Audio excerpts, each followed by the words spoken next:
Shavuot paracha de la semaine, c'est Yitro. Donc une paracha particulièrement importante, comme on va le souligner, qui va être jumelée en même temps avec une date importante qui est Tu Bishvat, Rosh Hashanah Ilanot, le nouvel an des arbres. Et bien qu'on va faire la commémoration, si Dieu veut, de la mémoire d'Ilan Halimi que jeudi prochain, jeudi 12 février, j'aimerais dédier de manière exponentielle pour Ilan le cours de cette semaine, puisque Rosh Hashanah Ilanot, le nouvel an des arbres, et il s'appelait Ilan l'arbre. D'ailleurs, l'histoire de la semaine portera sur la valeur de l'arbre, vous comprendrez à ce moment-là. Mais en tout cas, j'aimerais donc lui dédier le cours. Exceptionnellement, bien que j'ai l'habitude de dédier pour l'histoire de la semaine, je lui dédierai le cours à ce moment-là.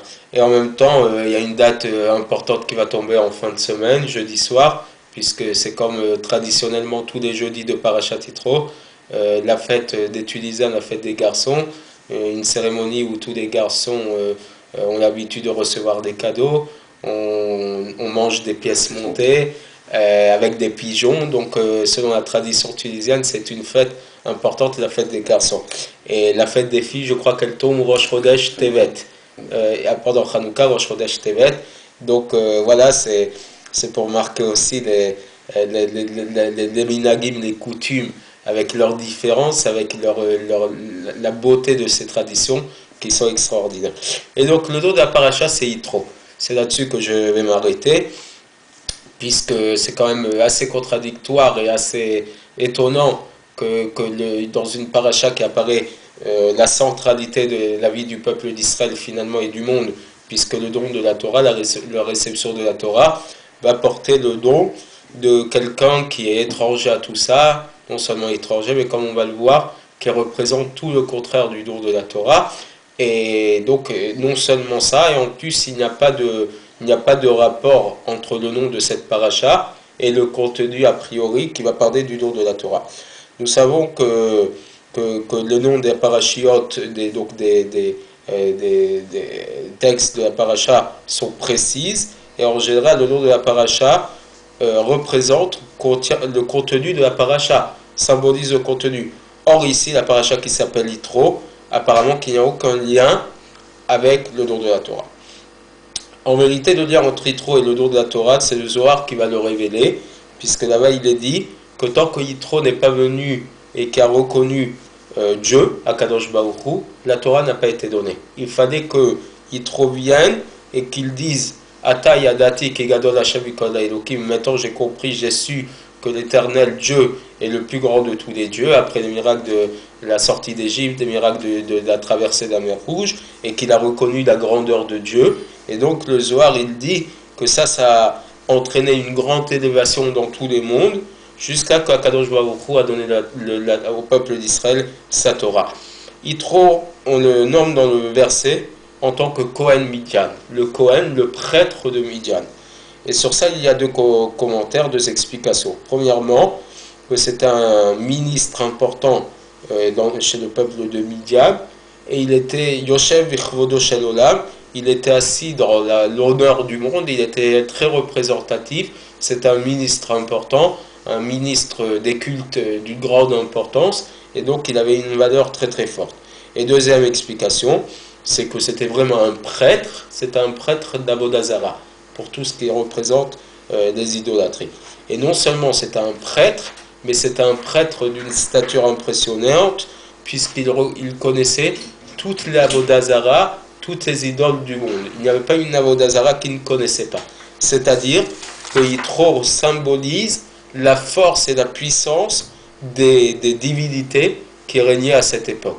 On sait combien les Égyptiens étaient idolâtres, puisqu'ils croyaient en plusieurs dieux, mais Yitro avait encore une stature plus haute, puisqu'il connaissait ces dieux-là, les dieux des Égyptiens, mais le dieu de l'ensemble des nations et des pays du monde.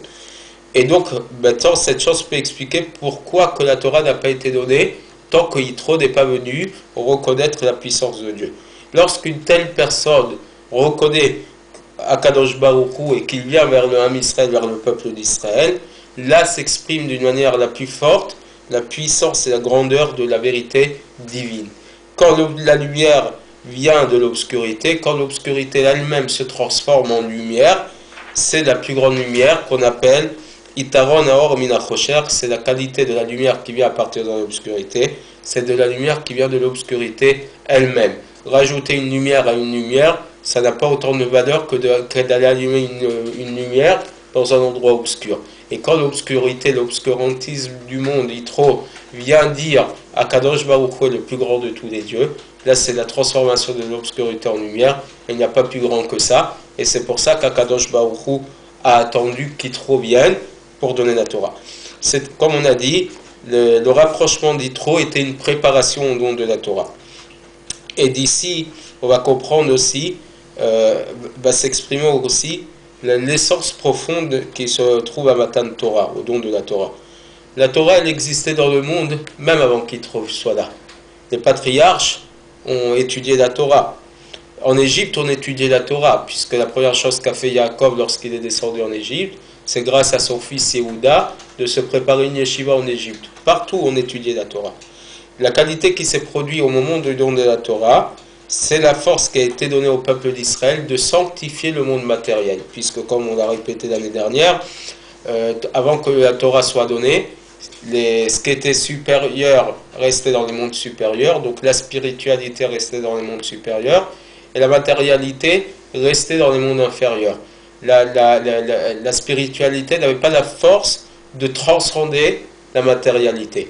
Au moment du don de la Torah, on a pu transformer ce monde qui normalement voile et contredit la vérité de Dieu, et transformer ça en quelque chose de saint qui dévoile la lumière divine. Même dans la matière, on reconnaît Dieu. C'est la qualité qui s'est produite au moment du don de la Torah. La préparation à ça, ça a été le rapprochement d'Yitro. Lorsque lui, qui représente l'obscurité et les divinités, non seulement il le délaisse et il les repousse complètement, il repousse ce culte-là, mais en plus qui s'associe à la Emouna, à la foi en Dieu, en le Dieu unique, c'est comme ça que le chemin est tracé pour sanctifier la réalité du monde et en faire une maison pour Dieu, une habitation pour Dieu ici-bas. Et c'est pour ça que la paracha porte son nom, parce qu'il symbolise concrètement le principe et le but du don de la Torah. Cette chose nous apprend que pour recevoir la lumière de la Torah, on a besoin de l'introduction d'Yitro, le rapprochement d'Yitro. Transformer, changer des choses qui sont liées avec le monde matériel, donc les cultes étrangers, vers la Kedusha, transformer ça vers la sainteté. Lorsqu'un juif consacre même sa vie matérielle, sa vie de tous les jours, sa vie au quotidien, et il fait de tous ses actes et de toutes les paroles et de toutes les choses avec lesquelles il vient en contact, il en fait un keli, un ustensile, un outil pour la résidence de Dieu. C'est comme ça qu'il ouvre son cœur et son cerveau pour accepter la Torah. Non seulement la Kedusha, la sainteté, réside dans les synagogues et dans les maisons d'études, et au moment où on accomplit des mitzvot, mais en plus, la lumière de la Torah va résider, va pénétrer, même dans la vie concrète, dans la vie de tous les jours, dans notre travail, dans la rue, dans notre nourriture, dans notre sommeil, donc dans tous les paramètres qui constituent notre vie, on va faire pénétrer la sainteté. Quand le chomer, quand la matérialité se transforme en kedusha, en sainteté, c'est finalement le but de Matan Torah, du don de la Torah. Comme je l'ai dit, en plus du fait que c'est cette semaine, donc la paracha d'Yitro, on va voir aussi le jour important de Tu Bishvat, le nouvel an des arbres. Et j'aimerais m'arrêter quelques minutes, quelques instants sur cette journée particulière, qu'il me semble va tomber mercredi. Et puisque finalement, pourquoi consacrer les arbres? Pourquoi fêter un nouvel an? Puisque d'après la Mishnah, il y a 4 nouvel an dans l'année juive. Et l'un de ces nouvel an, c'est Rosh Hashanah, c'est le nouvel an des arbres.